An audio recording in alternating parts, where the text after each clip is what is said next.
Et aujourd'hui, avant de notre départ, Martin avait une petite crise de mémoire. Il a de temps en temps. Et on a reconnu que 3 fois, il a eu une perte de mémoire. Quand il dit, où suis-je, qu'est-ce qui se passe, et tout ça. Peut-être vous avez expérimenté ça, je ne sais pas. Mais chaque fois, il a expérimenté. Non, pas chaque fois, mais 3 fois, c'est assez. C'était soit avant de partir pour venir parler avec vous ou avant notre départ. Ça, c'est bizarre. Donc, ce qu'on va discuter aujourd'hui, c'est dans ce monde, on a Dieu, Jésus, qui est fort, le plus fort, le Créateur, le Sauveur. Nous avons aussi un ennemi. Et qui est l'ennemi? Qui est l'ennemi? Il s'appelle le diable. Il est Satan. Et le mot Satan veut dire accusateur. Il veut faire du mal. Il existe. Donc, le fait que 3 fois quand on veut venir ici, parce que le diable ne veut pas qu'on parle de Jésus. Il ne veut pas que vous écoutez de Jésus. Il n'aime pas ça. Il veut que tout le monde est sourd et aveugle à Jésus parce que Jésus est notre sauveur. Et le diable qui est méchant ne veut pas qu'on soit sauvé. Vous comprenez ça? Donc, je vais prier aujourd'hui que tout va bien parce que pour moi, je n'aime pas comment mon mari perd son mémoire. Je n'aime pas comment ma mère est hospitalisée. Et on est tout d'accord, n'est-ce pas? Et quelquefois, vous expérimentez des crises. Et on ne va pas bien, fatigué, malade, ou faible, ou on tombe. Donc, on va prier. Seigneur, tu nous as créés, tu es plus fort que la maladie, tu es plus fort que les accidents. Et on fait confiance à toi pour guérir Martin, pour guérir nous tous, pour guérir ma maman. Et que tu sois avec nous pour bien comprendre le message d'aujourd'hui. Dans le nom précieux de Jésus. Amen. Donc, on va parler aujourd'hui non pas Jonas, mais le premier deux lettres sont la même chose que Jonas. On a parlé de Jonas la semaine dernière, dans le grand, il y a 2 semaines, je crois, dans le grand poisson. Mais aujourd'hui, on va parler de Job. Et quand j'étais toute petite, nous avons la livraison du lait en Angleterre, pas maintenant. Mais chaque matin, c'est comme ça en France quand vous étiez jeune, on avait la livraison de lait, non? En Angleterre, oui. Et chaque matin, il s'appelait en anglais the milkman, l'homme de lait, the milkman. Il est arrivé et vous avez expliqué à cet homme, on veut 2 petits bouteilles par jour, ou 3, ou un seul. Et il a mis à côté de la maison. Et pour moi, l'entreprise qui a vendu le lait s'appelait Job. Et j'ai pensé, s'appelait Job. Job, c'est le job, travail. Mais donc, je dis, c'est quoi Job? Job. Et maintenant, je suis beaucoup plus grande, plus mature. Je comprends que Job, c'est un homme dans la Bible. Et c'est aussi un prénom. C'est assez rare. Mais c'est un prénom. Donc, le nom de cette entreprise, c'est le nom de cet homme. Et j'ai pas connu cet homme jusqu'à j'étais beaucoup plus âgée. Mais Job, il est un homme important. Et il montre il était très aisé, il était choisi par Dieu, il était béni, il avait une fortune, beaucoup d'argent. Il était un très bon homme, il était honorable, vraiment exceptionnel. Mais on va écouter ce qui se passait avec lui. Parce que c'était pas tout à fait facile pour lui. Et c'est pas tout à fait facile pour nous non plus. Donc, Job. Job, un homme 3. Ça, c'est important. Maintenant, il y a de moins en moins de peuples qui sont 3. Trop de mensonges. N'est-ce pas? Vous êtes d'accord? Les politiciens, les mensonges. Mais il était un homme 3. On faisait confiance à Job.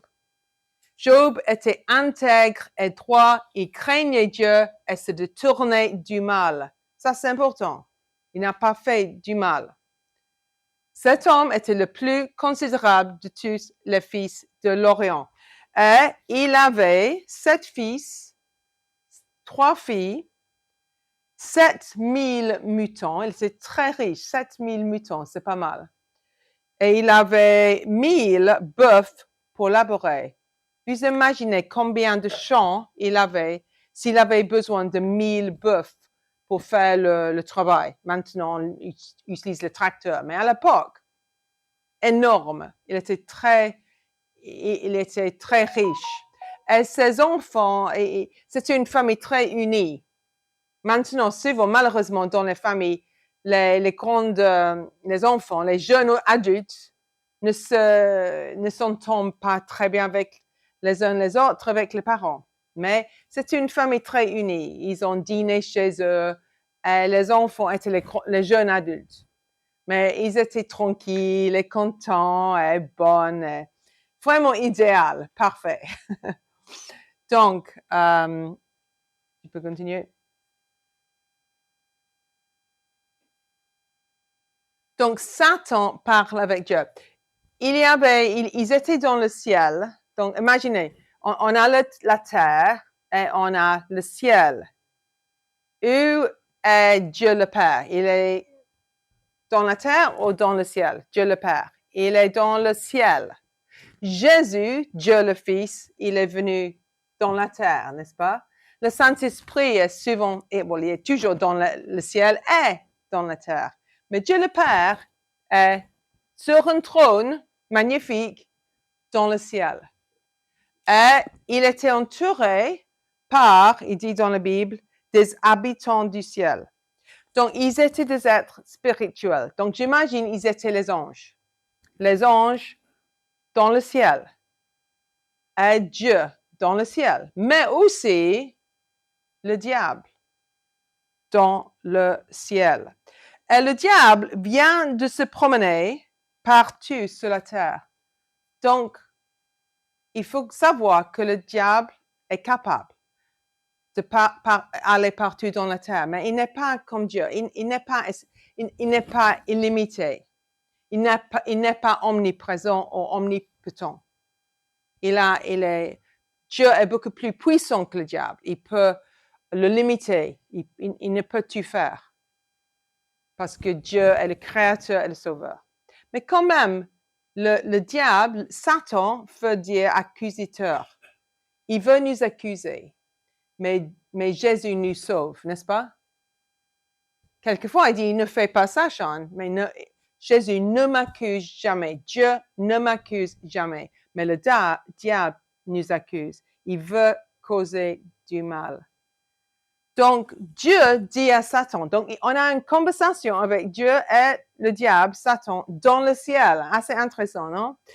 Et Dieu dit à Satan, qui n'aime pas, Dieu n'aime pas Satan, as-tu remarqué mon serviteur Job?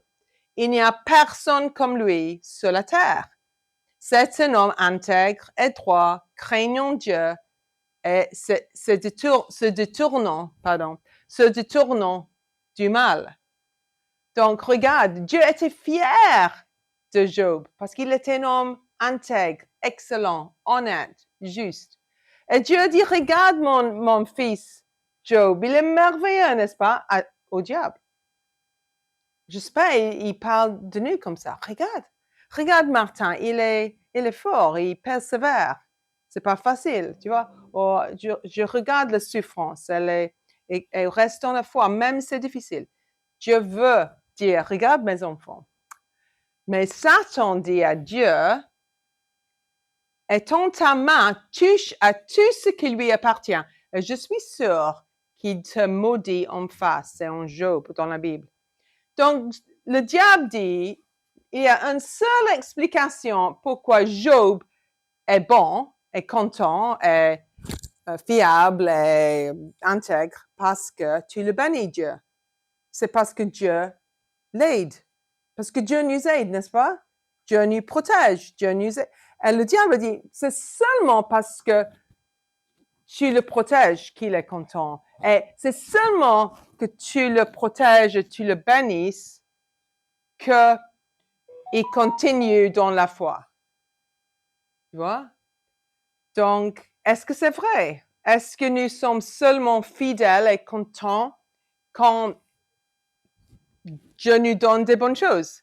Et quand on souffre, on est malade, on est triste, on ne croit plus en Dieu. Est-ce que ça c'est vrai? J'espère que c'est pas vrai.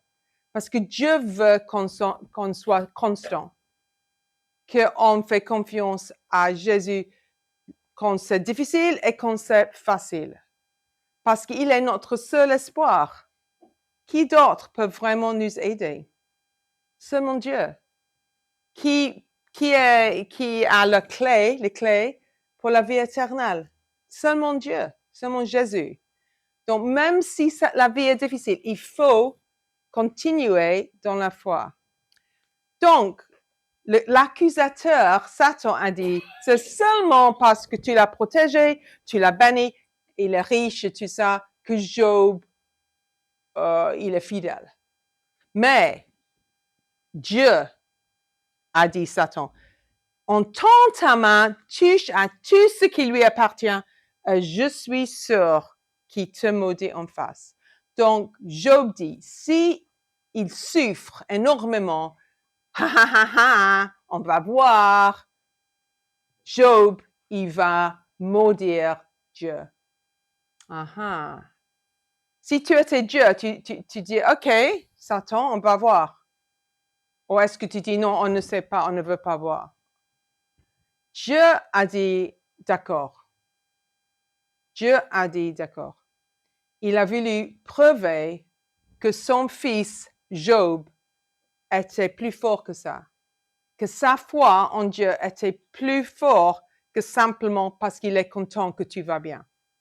Même quand tu vas mal, il va rester solide. Est-ce que vous croyez que Job va rester solide quand il est attaqué par le diable? Qu'est-ce que vous en pensez?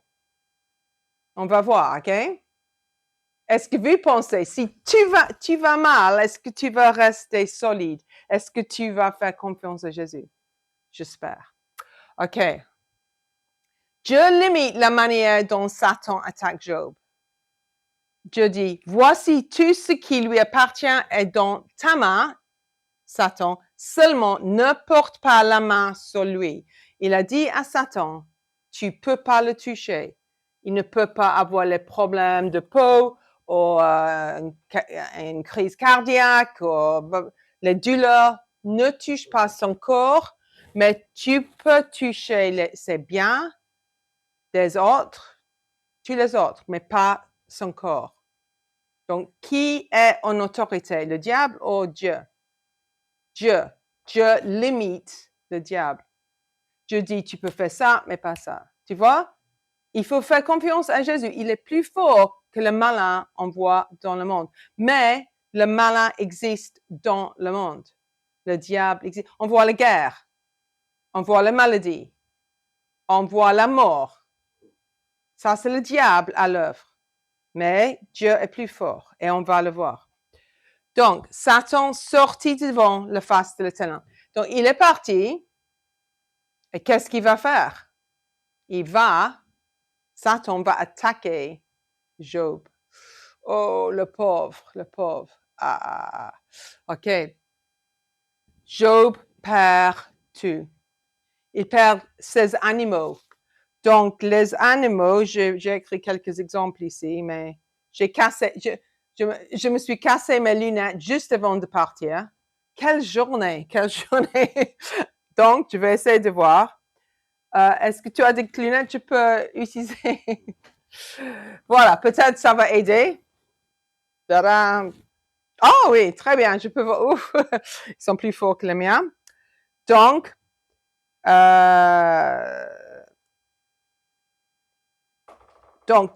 ces bœufs, ils avaient combien de bœufs? 1000 bœufs. Job avait 1000 bœufs. Ils étaient, les ânesses, beaucoup d'ânesses. Ces bœufs et ces ânesses étaient attaqués et volés. Et tous les serviteurs et les servantes avec les bœufs et les ânesses étaient tués par la foudre qui est tombée sur les moutons et les serviteurs. Donc, il y avait la foudre qui les ont tués avant les bœufs et les ânes attaqués et volés par des voleurs. Des voleurs méchants, et après, la foudre est tombée sur les moutons et sur des autres serviteurs. Et ça, c'est mon exemple.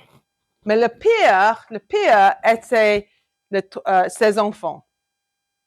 Ses fils et filles mangeaient et buvaient du vin dans la maison de leur frère aîné. C'était un bon banquet parce qu'ils étaient riches, aisés et contents. Et ils étaient toujours ensemble parce que ils étaient en bonne relation les uns avec les autres. Et un très bon repas, vous pensez à votre pour Noël ou quelque chose comme ça, très excellent. Et il dit, ses fils et filles mangeaient et buvaient du vin dans la maison de leur frère aîné. Un grand vent est venu de l'autre côté du désert et a donné contre les quatre coins de la maison. Et la maison est tombée sur les jeunes gens. Et ils sont morts. Les jeunes gens, ils sont jeunes, peut-être 18 ans, 20 ans, 22 ans. 7 enfants. Non, combien d'enfants? Oui. Qu'est-ce que j'ai dit? 7 fils et 3 filles. 10 enfants morts. Ça, c'est le pire, non? Terrible, terrible. Si on a un désastre comme ça, c'est terrible. Mais il a tout perdu. Les animaux, les servants, les serviteurs et toute sa famille. Pas sa femme, mais les enfants. Morts. Qu'est-ce que tu ferais dans cette situation? Si tu étais Job, tu dis, oh, ça va? Non. Qu'est-ce que tu ferais? Tu serais vraiment triste? Qu'est-ce que tu penserais à Dieu? Tu dis, Dieu, où es-tu? Et on peut poser les questions comme ça à Dieu.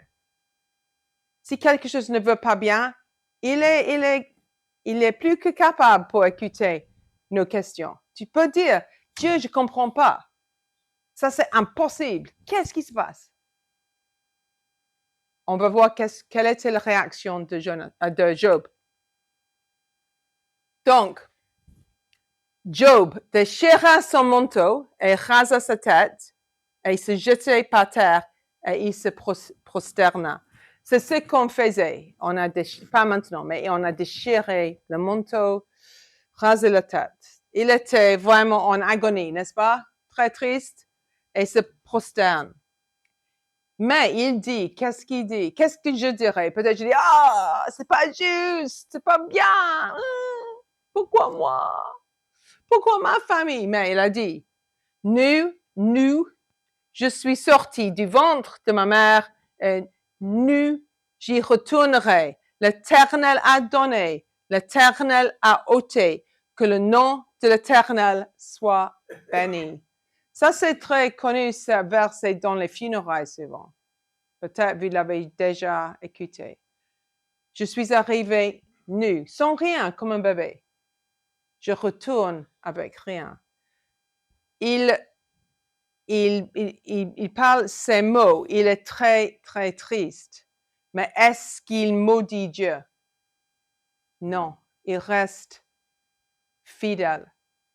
Ça, c'est extraordinaire.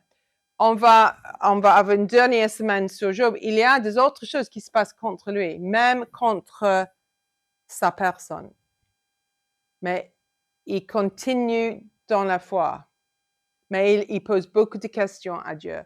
Et Dieu veut qu'on pose beaucoup de questions à Dieu. Il veut qu'on ait en relation vraie avec Dieu, qu'on peut être honnête. Parce que, est-ce que Dieu t'a vu quand tu as perdu, par exemple, ton mari? Oui. Est-ce que Jésus était présent quand tu as perdu ta force? Oui. Est-ce que Jésus te comprend? Oui. Donc, est-ce que tu peux parler avec lui? Absolument.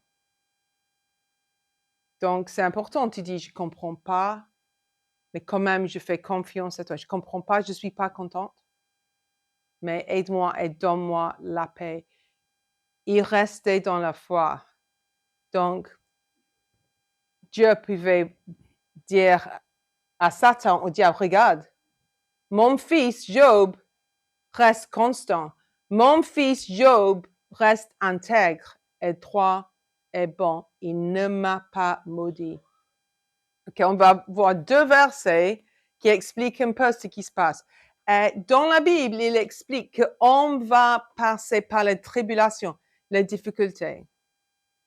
Et même la persécution, c'est quand tu es un chrétien, par exemple, dans un pays musulman, et tu es persécuté parce que c'est pas permis d'être chrétien en Yémen ou Algérie ou un autre pays musulman. On peut être persécuté. Donc, quelle est la réaction de Job? On a fait, Job ne pêche pas. En tout cela, Job ne pêcha point et n'attribua rien de mauvais à Dieu. Il n'a pas péché. Il resté intègre. Bravo, Job. Dieu est fier de Job. Ok, le verset, j'ai expliqué. Les épreuves forgent notre caractère. Si tu vis une vie gâtée, comme des enfants gâtés, toute la vie, comme les petits princes, dans un château, très riche, très fort, le luxe. On peut être gâté. Tu connais des personnes gâtées? Je les connais. Bien plus, nous glorifions même des afflictions, sachant que l'affliction produit la persévérance. La persévérance, la victoire dans l'épreuve, et cette victoire, l'espérance. Donc, si tu passes par les difficultés, tu vas persévérer. Ta foi va grandir. Et l'espérance. Dieu peut te former par les problèmes. Tu dis, je ne veux pas souffrir, moi non plus. Mais Dieu peut l'utiliser pour forger notre caractère. Un deuxième verset, c'est une petite image très mignonne, mais c'est plus profond que cette image. Il est tenté de tout manger. Maman dit, ne les mange pas. Et Martin, si c'était Martin, il l'aurait mangé. Et maman aurait dit, Martin, qu'est-ce que tu fais? Oh, maman, j'étais tentée de les manger, ils sont tellement délicieux. Mais les tentations sont souvent beaucoup plus sérieux que ça. Si un homme, par exemple, est attiré par une femme qui n'est pas sa femme et quitte sa famille, quitte les enfants, ça c'est la tentation. Ça cause quelque chose de terrible pour les enfants et la femme. Ça c'est la tentation. Il y a beaucoup de tentations. Mais ici, dans ce contexte, je crois qu'il parle avec Job, il aurait été tenté de maudire Dieu quand tu te vas mal. On est tenté de ne faire pas confiance à Dieu.